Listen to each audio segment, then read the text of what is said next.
I've always enjoyed Singapore. I've been here before and enjoyed it, but yeah, it's good. I love the way, you know, all the gardens are attached to the buildings now. It's kind of like, this is kind of awesome.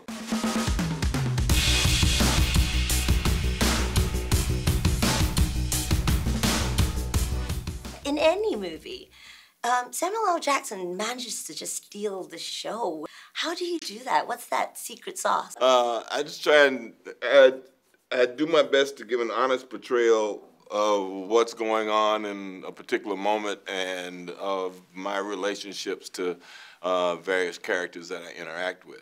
Kind of great to hang out with Brie as Captain Marvel because I mean, we know each other so well, and it's kind of we have a great natural way of working together. You know how to fly this thing? We'll see. That's a yes or no question. Yes. Now that you've played him so many times, has that character biography changed each time you've stepped on to a different Marvel movie? Not changed every time. Different things happen in different ways. It's like this is a particularly different take on what's been going on in his life and where he is at this particular point when you meet him. And the fact that he's never met an extraterrestrial or he hadn't met anybody who has superpowers. Yeah. And it changes his learning curve in terms of what's going on and what the threats are in the world or outside the world that he has to deal with.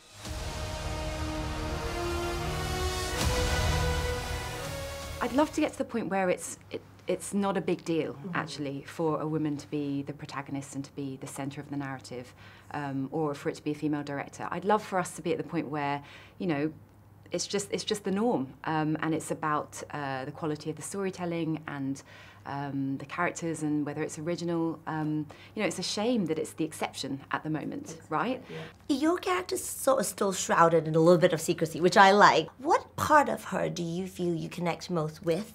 Well, I definitely connect with her, the side of her that is determined, that can be a little bit feisty, a bit sarcastic. She's loyal, she's very, very loyal, which I can relate to as well. I read about how getting into makeup for her at 3 a.m. was... It's a whole process. I didn't really think it through when they said, oh, by the way, she's blue. Okay. 3 a.m. call times, 4 hours in the makeup chair.